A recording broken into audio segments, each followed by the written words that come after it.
On regarde les matrices de rang R. On va prendre des matrices même rectangulaires, hein, ici. Donc, petit m', n colonnes, et puis on est sur un corps K, et on va dire que le cardinal de K sera Q, et on peut imaginer que c'est un nombre premier. Je vous rappelle quelques petits résultats, oui, parce que quand K c'est Z sur PZ, on sait que Z sur PZ est un corps. Tous les corps finis ne sont pas sous cette forme, mais voilà, on appelle ça Q.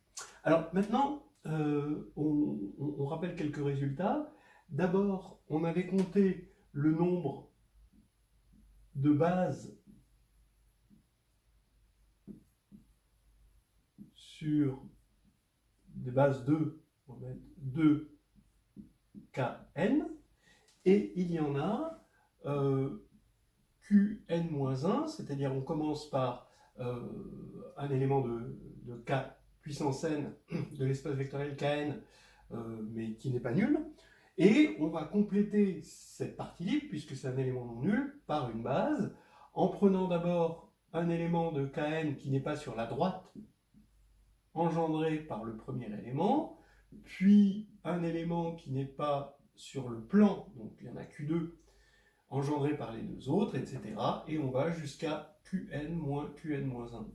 Ce nombre-là, on l'a appelé G indice n, et G indice n, c'est aussi forcément l'ordre, ou le cardinal si vous préférez, de GLN de K, puisque si on voit les inversibles comme des matrices de passage de GLN, eh ben, on voit que GLN compte le nombre le cardinal de GLN compte le nombre de bases.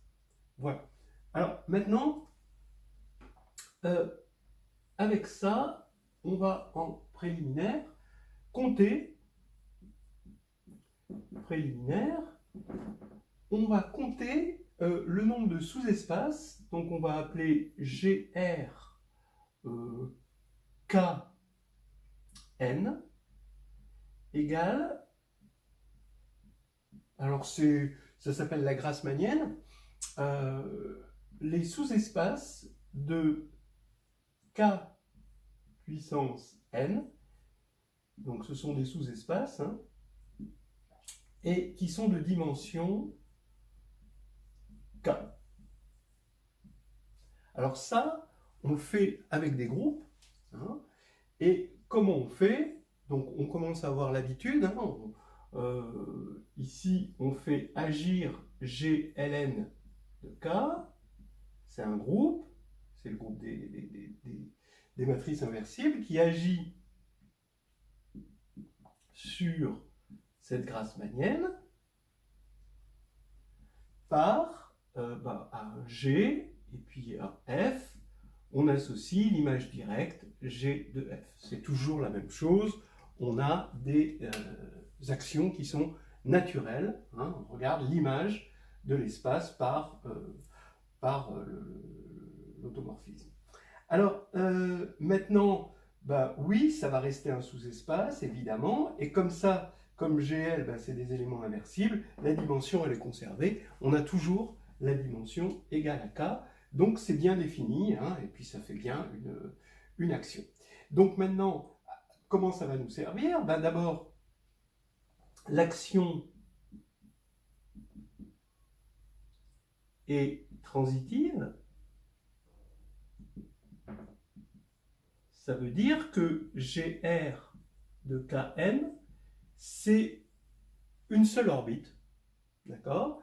Alors pourquoi c'est vrai? Pourquoi l'action est transitive, hein, donc on prend deux sous-espaces, F et F', et il faut trouver ici un G qui envoie F sur F', sachant qu'ils ont la même dimension.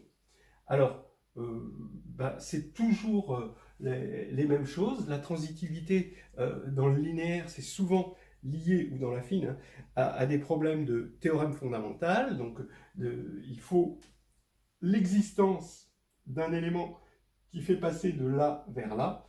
Et c'est souvent le théorème fondamental de l'algèbre linéaire, ou de l'algèbre affine, ou de l'algèbre, ce que vous voulez, qui va jouer là-dedans. On part d'une base E1, EK de F, et d'une base E'1, E'K de F', et on a le théorème de la base incomplète qui nous permet de compléter ici en une base. Donc ça c'est le théorème de la base incomplète. Ici pareil, le théorème de la base incomplète nous permet de compléter en une base de Kn. Et maintenant, le théorème fondamental de l'algèbre linéaire nous permet de dire qu'il existe un G. On a unicité là maintenant, mais on n'en avait pas besoin de temps. Et on a ce G qui va envoyer cette base sur cette base. Donc cette base de F sur cette base de F. Et donc G de F est bien égal à F', comme voulait la transitivité. Maintenant, il reste à voir, pour pouvoir calculer le cardinal GRKN. D'accord ? On veut calculer ce cardinal-là. Et bien, ça devient le cardinal d'une orbite. Et donc, ça devient le cardinal de GLN de K, qu'on sait calculer, sur le cardinal du stabilisateur d'un élément qu'on a bien choisi. Hein, donc ça va être un espèce de F0, ça va être un sous-espace bien choisi là-dedans pour que le calcul de ce stabilisateur soit le plus facile possible. C'est ce qu'on appelle les éléments de forme normale, éléments de forme normale dans une orbite. Voilà, alors maintenant on continue. Quel est le stabilisateur? D'abord, qu'est-ce qu'on va choisir comme élément de forme normale? Eh bien, on va dire qu'on a une base canonique de K puissance n. Cette base canonique, c'est, on va encore reprendre les mêmes notations, hein, E1, En, d'accord? Et F0, par définition, ça va être le sous-espace engendré par E1 jusqu'à EK. Donc ça va bien être un sous-espace de dimension K. Et lui, il va être parfait parce que qu'est-ce que ça va être le stabilisateur de F0? Ça va être l'ensemble des matrices de la forme. Et bien, comme ça va stabiliser le sous-espace F0, ça veut dire que dans la base canonique, puisque les matrices, elles s'écrivent dans la base canonique, ici on va avoir E1 jusqu'à EK, ici on va avoir EK plus 1 jusqu'à En, et là on veut stabiliser F0, donc ici on veut avoir 0 là. D'accord? Donc bon, je vais effacer ici. Alors maintenant ça y est, on a stabilisé F0, c'est fait, et ici on a ce qu'on veut. Alors, pas tout à fait ce qu'on veut, parce que ce ne sont pas des matrices quelconques, ce sont des matrices inversibles. On est dans GLN de K. Voilà. Donc, pour la réciproque, il faut bien voir que ça doit être inversible. Donc, vous connaissez le calcul du déterminant par bloc. Hein, le déterminant doit être non nul pour être inversible. Et le déterminant par bloc, c'est le produit des blocs diagonaux. Donc ça veut dire que tout ça, ça doit être non nul. Ici, on va avoir du GLN de K, et ici, on va avoir forcément du GLN n-K. Ici, on a une matrice rectangulaire, K n-K. Et donc, quel est le cardinal? Donc ici, c'est l'ensemble de ces matrices-là. Donc, quel est le cardinal du stabilisateur? Eh bien, on l'a dit, c'est G indice K, puisqu'on avait dit qu'on appelait ce cardinal G indice K, fois G indice n-K, fois, eh ben, faut compter combien on a de matrices. Là, on a quartier libre, hein. Donc chaque fois, d'accord, combien d'emplacements? On a k facteur de n-k, c'est un rectangle, emplacement, donc c'est q facteur de k n-k. Voilà, on va pouvoir donner le cardinal de la grassmannienne, et le cardinal de la grassmannienne, c'est donc Gn sur Gk, Gn-k, Q, K, N-k. Maintenant, on va travailler un petit peu sur cette formule. Ici, je peux mettre un certain Q en facteur, Q, Q2, Qn-1. Donc ici, je vais avoir un certain facteur. Je vais mettre un petit triangle, d'accord? Ça veut dire que c'est un nombre triangulaire. Vous commencez par 1, puis 2, jusqu'à n-1. Et il va rester Qn-1, Qn-1, moins 1, une fois que j'ai mis en facteur Q, et jusqu'à Q-1. Voilà. Ici,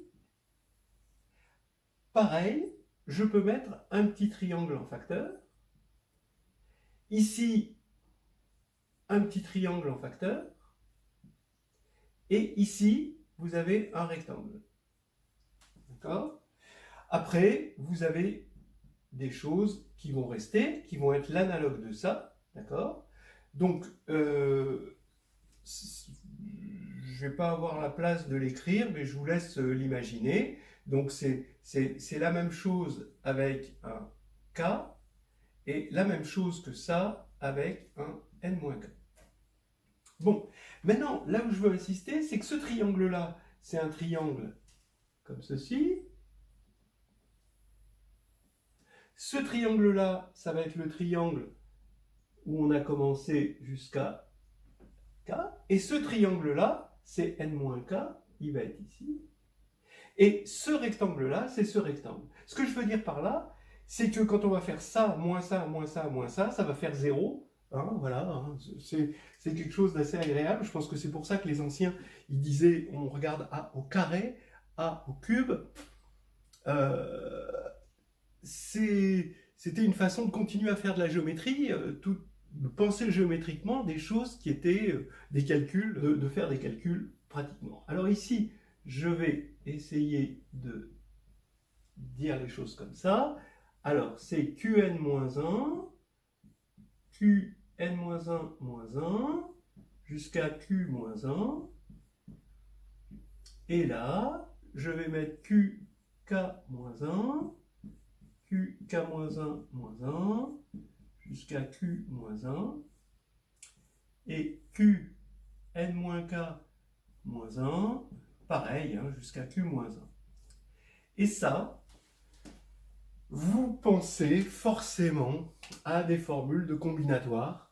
Donc, dans la combinatoire, effectivement, hein, quand on a commencé à faire de la combinatoire qu'on fait en lycée, hein, on regarde des ensembles à m éléments, des sous-ensembles à m éléments, dans des ensembles à n éléments. Et là, on est en train de regarder les sous-espaces vectoriels de dimension k, on va dire, dans des espaces de dimension n. D'accord? Donc c'est très très analogue, et c'est logique qu'on ait à peu près le même type de résultat, sauf qu'il y a un cardinal de corps au milieu de ça.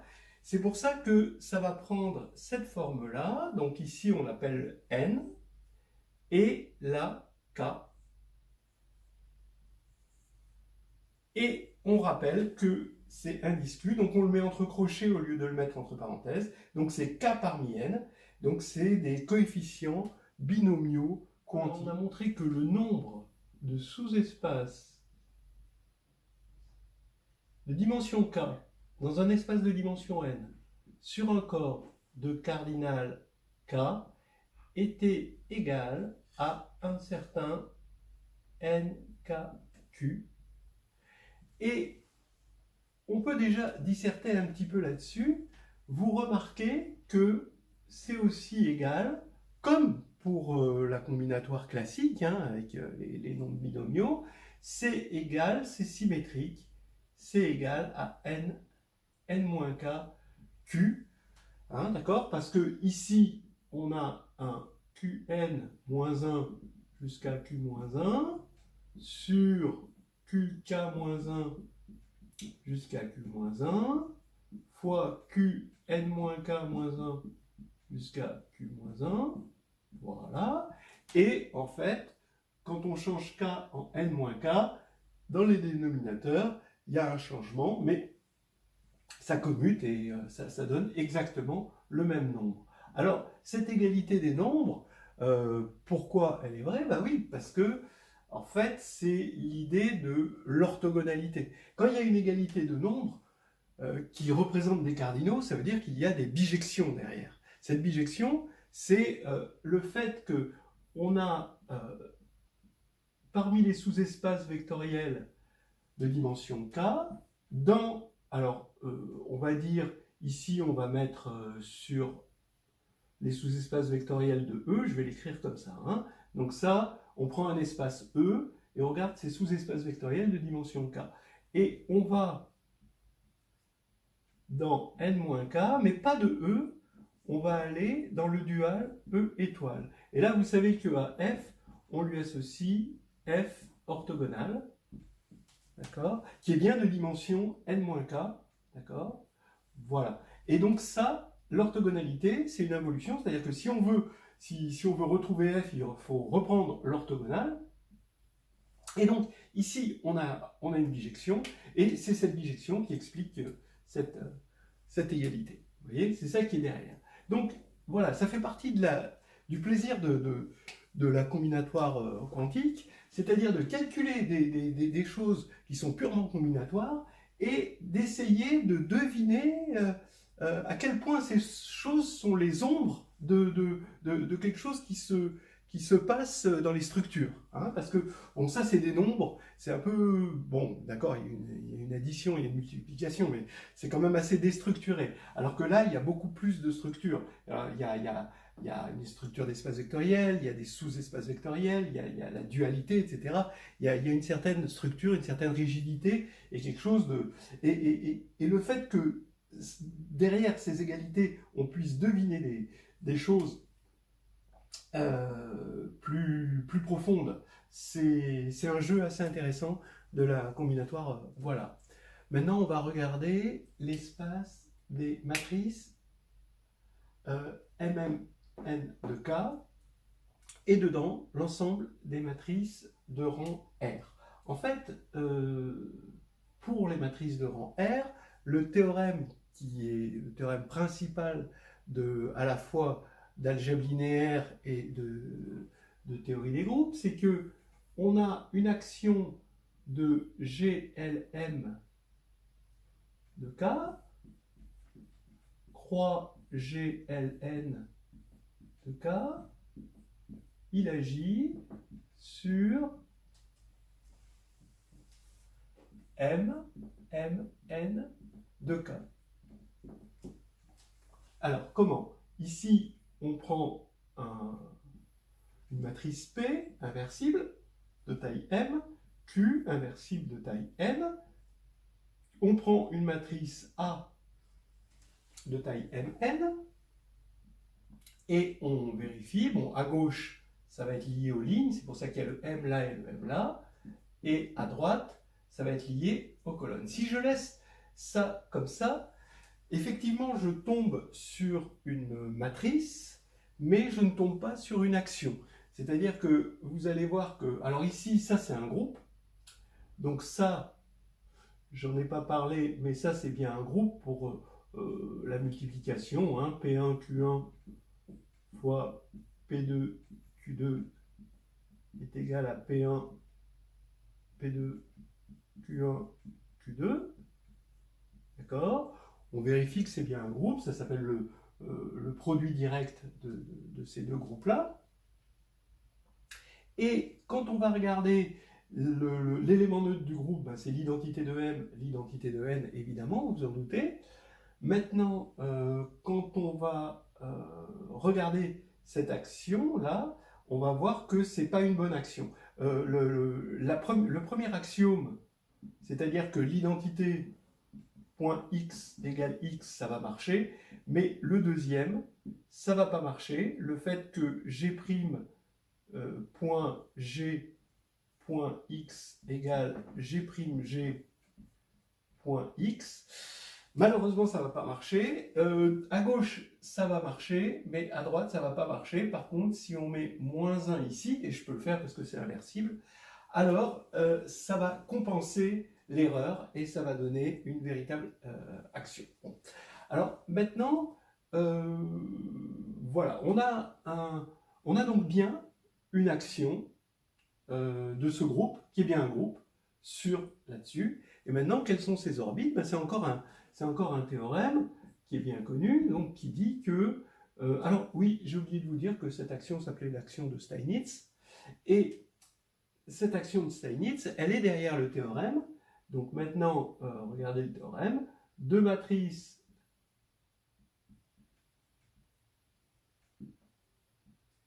sont équivalentes, je vous rappelle,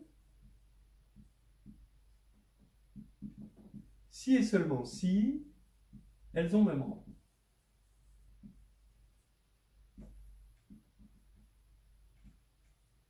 Voilà. Donc, ça veut dire quoi? Alors, équivalente, ça veut dire que il existe P et Q là-dedans, donc A et B sont équivalentes, si B peut s'écrire comme ceci. Alors, qu'on mette le -1 ou pas, ça revient au même. Quitte à changer Q en son inverse, on peut se ramener à Q égale -1. Donc, deux matrices sont équivalentes, si et seulement si elles ont même rang, donc A et B, deux matrices là-dedans, sont équivalentes, si et seulement si le rang est égal. Ça veut dire quoi? Ça veut dire, dit autrement, donc c'est une façon alternative de dire les choses, c'est que comment dire, A et B sont dans la même orbite,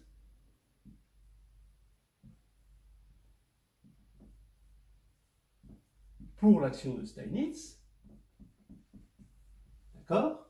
Donc, c'est-à-dire qu'il existe P et Q tel que ça va être égal à B, donc ça va être égal à B, voilà, c'est la même orbite, si et seulement si le rang de A est égal au rang de B. Alors, on a vu que un groupe, quand il agissait, c'était une machine à partitionner l'ensemble ici. Quelles sont les partitions? C'est les partitions par le rang. Donc les orbites, ça veut dire, une autre façon de dire, donc les orbites de l'action de Steinitz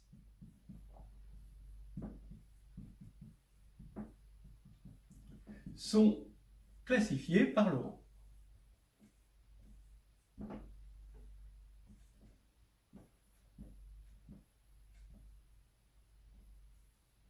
Voilà.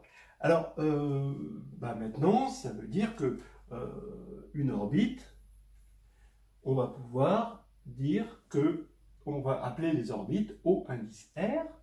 Et maintenant, c'est quand on veut calculer les matrices de rang R, le cardinal de l'ensemble des matrices de rang R, ça va être tout simplement le cardinal de ce groupe-là, GLM de K croix GLN de K, sur le stabilisateur d'une matrice qui va avoir une forme normale, une forme qu'on aime bien, et qu'on va donner tout de suite. Je vous laisse l'imaginer. Voilà. Maintenant, quelle est la matrice de rang R qui va être la plus simple, d'accord, à manipuler? On la connaît, c'est la matrice que je vais appeler I indice R, avec R1 sur la diagonale. Alors c'est des matrices rectangulaires, hein, donc je parle de la diagonale, c'est pas une vraie diagonale, ça n'existe pas hein, ici. Donc ici on va avoir une diagonale qui part de en haut à gauche, et le reste je vais mettre des zéros, et ici je vais mettre R1 pour qu'elle soit bien de rang R. Donc c'est intéressant de la mettre par bloc. Ici, bon, je vais je devrais l'appeler IR MN, d'accord, parce qu'elle est de taille, et ici c'est la matrice carrée IR, 0, 0, 0. Donc, c'est ça dont on va chercher le stabilisateur, parce que c'est la plus simple. Et donc, on va chercher le stabilisateur, donc on va chercher des matrices P et Q qui stabilisent cette matrice-là.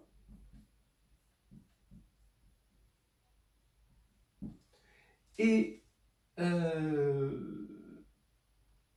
qui sont dans le groupe, ici, donc, avec P inversible, Q inversible. En fait, ça va se faire un petit peu en deux temps. Un premier temps, on va chercher à résoudre cette équation, et un deuxième temps, où on va restreindre, comme on avait fait tout à l'heure avec les Grassmanniennes, on va regarder juste les éléments inversibles. Alors, bon, c'est un calcul qu'on va peut-être abréger, mais il faut que P, I, alors P, alors justement, comme I, cette matrice s'écrit très bien comme ça, je vais l'écrire déjà par bloc. P, je la cherche par bloc, A, B, C, D. Et Q, je la cherche par bloc aussi, A', B', C', D'. Alors, quel bloc? Les blocs qui vont aller avec ça. C'est-à-dire que A est une matrice de taille R, D est une matrice de taille carrée, hein, A et D sont carrés, de taille M moins R, ça c'est de taille R, ça c'est de taille N moins R, et ça c'est les rectangles qui vont rester. Donc ici il y a moins 1 égale IR 0, 0, 0. Alors ça, je vais vous imaginez que c'est monstrueux à calculer, ce moins 1. Je vais tout de suite le passer de l'autre côté. Et ici, je vais écrire ça, IR 0, 0, 0 égale IR 0, 0, 0. A', B', C', D'. Alors, je vous laisse faire ce calcul. Là maintenant, tout est prêt pour que vous le fassiez vous-même. Il faut développer par ce qu'on appelle le calcul par bloc. Et en fait, vous allez tomber sur A égale, donc A' égale A égale A', quand vous allez identifier. B égale 0. Et puis, c'est-à-dire que cette matrice va être diagonale, va être, triangulaire par bloc. Supérieur, et C' égale 0, c'est-à-dire que cette matrice-là, la matrice Q, est triangulaire par bloc, mais cette fois-ci inférieure. Voilà. Donc, maintenant, il n'y a plus qu'à regarder les conditions d'inversibilité, mais étant donné qu'on a un 0 là, la condition d'inversibilité revient à dire que les blocs, ici, encore une fois, hein, comme tout à l'heure, sont inversibles. Donc ici, il va falloir que ce soit inversible, inversible, inversible. Donc, on conclut que le stabilisateur, ici, on va avoir A, C, G, R. Ensuite, D, c'est G, M, moins R. Ensuite, C c'est quartier libre, on a dit, c'est Q puissance, alors combien on a? Des lignes, on en a R, et des colonnes, on en a M moins R. Ensuite, A', il est déjà fixé, puisque A égale A', donc rien du tout, d'accord? D', c'est G puissance N moins R, c'est un bloc diagonal, d'accord, de taille N moins R. Et puis, ensuite, il nous reste B', qui est de taille, c'est un rectangle, quartier libre. Ah oui, donc je vais peut-être oublier de dire que comme C' était égal à 0, C'est exactement pareil qu'ici, hein. Comme C' est égal à 0, A' et D' doivent être inversibles par le déterminant par bloc. Et maintenant B', ça va être n-r pour les lignes et r pour les colonnes. Voilà, on a le cardinal du stabilisateur. Donc, reprenons. Les matrices de rang R forment une seule orbite pour l'action de Steinitz à cause du théorème qui dit que deux matrices sont de même rang si et seulement si elles sont équivalentes. Du coup, ça nous permet de calculer le cardinal de l'ensemble des matrices de rang R à partir du groupe qui agit et du stabilisateur d'un élément de forme normale et qu'on vient de calculer. Donc maintenant, ce groupe-là, eh ben, c'est le groupe produit, donc le cardinal c'est le produit, c'est Gm fois Gn, ce qu'on a appelé ça. Et ici, on va avoir, alors on va essayer, on avait trouvé G indice petit r, G indice m moins r, Q puissance r m moins r, ensuite G indice n moins r et Q puissance n moins r r. Voilà. Donc, en théorie, on a trouvé le résultat. Vu comme ça a l'air d'être une fraction rationnelle en Q, hein, puisque ça c'était des polynômes, les G c'était des polynômes en Q. En fait, il y a des tas de simplifications, un petit peu comme dans la combinatoire classique, hein, quand vous prenez factoriel n sur factoriel k, factoriel n moins k, ça a l'air d'être un rationnel, mais en fait ça se simplifie et c'est un nombre entier. Là c'est pareil, c'est à la fin on va trouver un polynôme, hein, c'est assez intéressant. Mais maintenant, plus intéressant que ça, plus intéressant, c'est que OR, regardez, je vais faire une petite astuce, juste je vais mettre Gm sur Gr, Gm-r, Qr, facteur de m-r, et je vais faire apparaître ici Gn sur, alors il n'y a pas Gr, donc je divise quand même par Gr pour la symétrie de la formule, hein, donc je crée une symétrie artificielle, ici j'ai G n-r, Q n-r facteur de R, voilà, et multiplié par Gr pour compenser la symétrie artificielle que j'avais créée. Alors, si on doit regarder par rapport à ce qu'on a dit juste tout à l'heure, bah, ça veut dire que OR, c'est le cardinal de la grassmannienne. Ça ici, on avait vu que c'était la grassmannienne RM. Ça, c'est la grassmannienne. Bah, vu comment c'est présenté, je pourrais mettre R, N, mais je vais mettre N moins R, N, de K, hein, et fois GR. Voilà une formule assez jolie qu'on va essayer de faire parler. Voilà la formule donc du nombre de matrices de rang R dans Mn de K. Mais cette formule est trop jolie pour rester comme ça muette. Et c'est la partie probablement la plus intéressante de la combinatoire quantique, c'est-à-dire de voir une formule et d'essayer de la faire parler. C'est-à-dire que ça, c'est comme des indices, hein, dans une affaire policière, et essayer de reconstituer les faits à partir de traces et de petits indices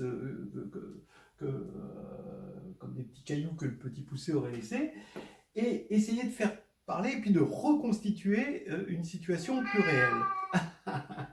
Voilà, le héros est en train d'arriver. Alors, maintenant, on va Se dire que c'est quoi ça? Ça, c'était des matrices. Mais des matrices, derrière la matrice se cache une application linéaire. Donc ici, c'est une application linéaire de rang R. Ici, qu'est-ce qu'on a? On a un sous-espace. Alors, elle est de rang R, c'est une application linéaire, excusez-moi. Donc de Kn, donc on part des colonnes et on arrive sur les lignes. Hein, donc c'est de Kn dans Km. D'accord? Là, on a un sous-espace de Km. Là, on a la Grassmannienne ici. Donc ici, un sous-espace de Km de dimension R. Ici, on a un sous-espace de Kn de dimension n-r. Voilà, hein, d'accord. Si on essaye de faire parler tous ces objets, voilà ce qu'ils disent. Lui, qu'est-ce qu'il dit? Lui, c'est un automorphisme, c'est un automorphisme de Kr. D'accord? Voilà, ils ont tout dit. Maintenant, il faut réfléchir. Comment, à partir d'une application linéaire, une égalité, d'accord, c'est une bijection. On n'a pas fait parler l'égalité. L'égalité, ici, c'est une bijection. Alors, ça veut dire qu'il y a une bijection entre des applications linéaires de rang R, de Kn vers Km, avec un triplet constitué d'un sous-espace de dimension R, d'un sous-espace de Kn de dimension n-r et d'un automorphisme de Kr. Eh bien, oui. Allons-y. On a une application ici qu'on va appeler phi. Elle est de rang R. Qu'est-ce qu'on va lui associer? Ici, forcément, l'image de phi, qui est bien un sous-espace de Km, c'est-à-dire l'image, de dimension R. Là, vous avez compris la formule du rang. D'accord? La formule du rang nous dit que le noyau de phi,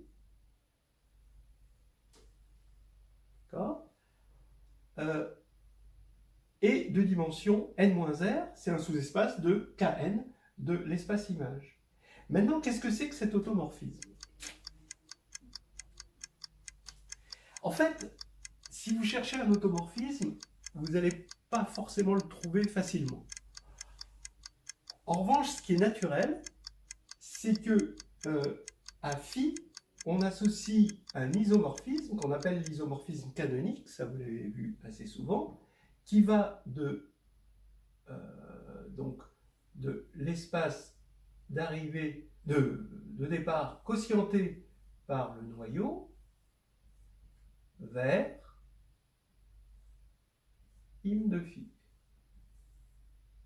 Et ça, c'est bien de dimension R, et ça, de dimension R. Et c'est un isomorphisme. Donc, en fait, ce n'est pas un automorphisme qu'on avait là, mais c'était un isomorphisme d'un espace de dimension R dans un espace de dimension R. Ce qui revient finalement à compter des automorphismes, puisque ça revient à compter des bases. Voilà. Alors, ça veut dire qu'on a ici une bijection. Est-ce que c'est vrai? Est-ce que, effectivement, c'est une bijection? Déjà, c'est bien défini. Phi, on peut lui associer son image, son noyau et son isomorphisme canonique associé. Oui, ça c'est par passage au quotient. Hein, donc ça, finalement, c'est l'image, le noyau, le passage au quotient. D'accord? Et l'isomorphisme canonique. Maintenant, est-ce qu'on peut retrouver phi à partir de la donnée quelconque de ces objets-là? Oui, parce que vous prenez ici, vous voulez retrouver, je l'appelle E, je ne sais pas pourquoi, en fait, vous partez de Kn, vous allez dans Km, et ici, vous avez le noyau, donc vous avez le quotient,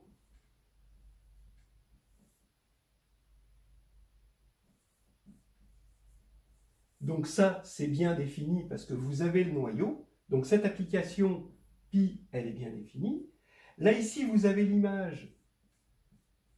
Donc vous avez cette application-là, donc celle-là qui est surjective, celle-là que j'indique comme ça qui est injective.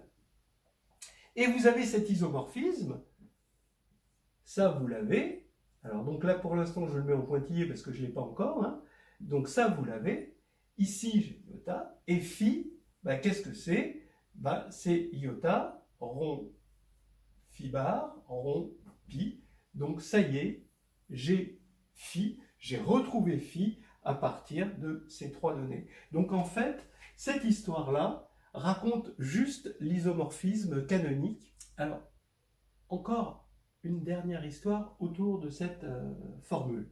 On peut se poser la question, combien y a-t-il d'applications, donc le cardinal, de l'ensemble des applications injectives, linéaires hein, évidemment, de K, on avait dit N, vers Km.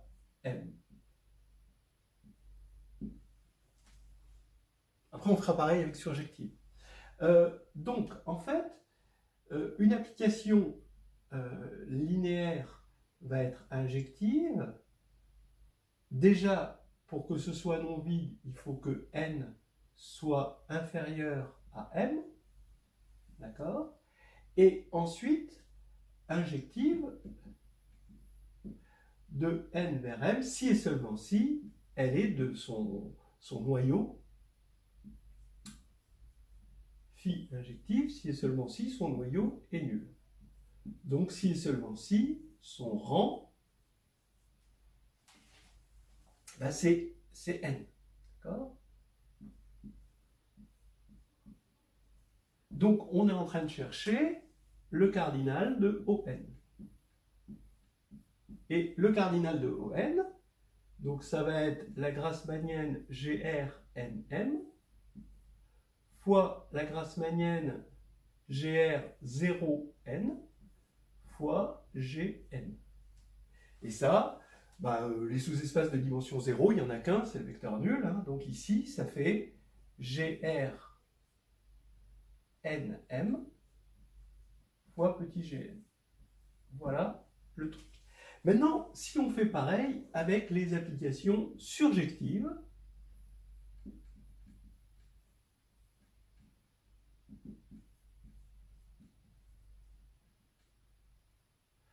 alors je vais encore supposer n inférieur à m, et donc je vais changer n en m, ici.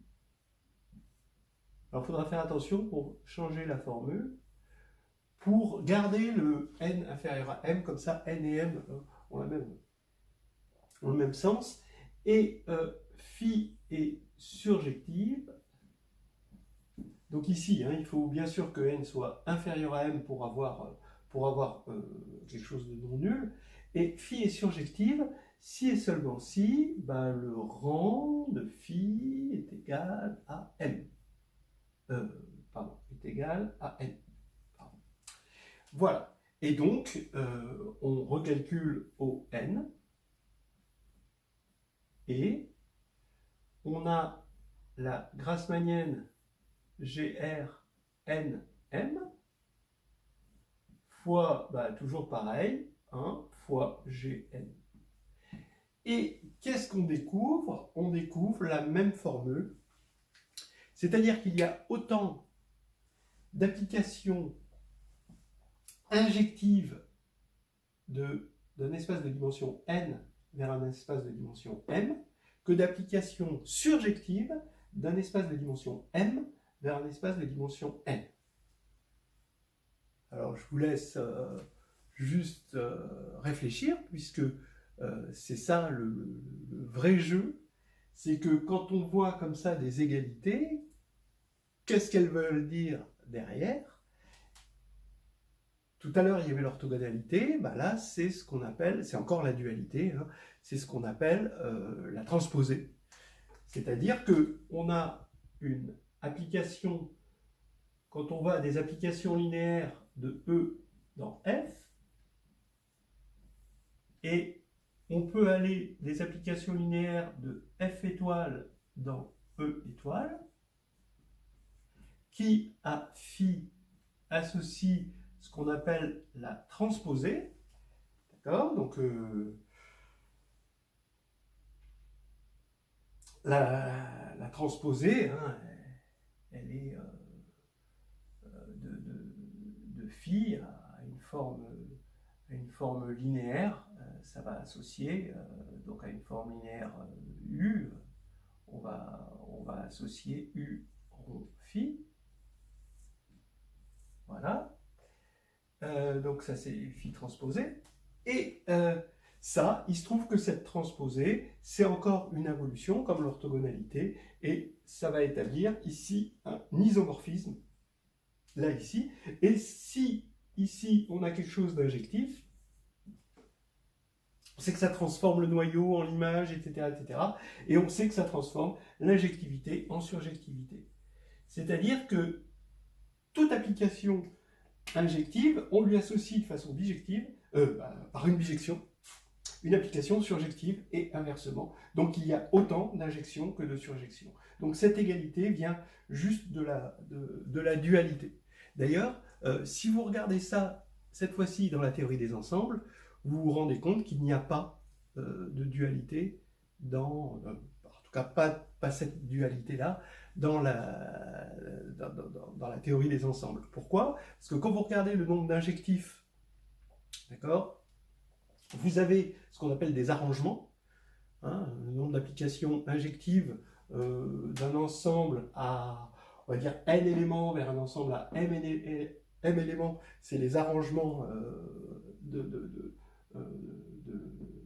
n éléments dans n éléments. Donc ça, c'est une formule très très classique. Maintenant, le nombre de surjections, ça se fait avec la formule du crible. C'est une formule nettement moins classique, beaucoup plus impliquée, beaucoup plus difficile, et c'est pas égal, c'est pas la même chose. Alors que là, on a égalité dans le cadre ici des espaces vectoriels. Moralité, dans les espaces vectoriels, il y a une dualité. Ça vaut le coup d'aller dans les espaces vectoriels, même si on a des problèmes dans les ensembles, d'accord, d'aller se balader dans les espaces vectoriels, on récupère une dualité qu'on n'avait pas dans les ensembles.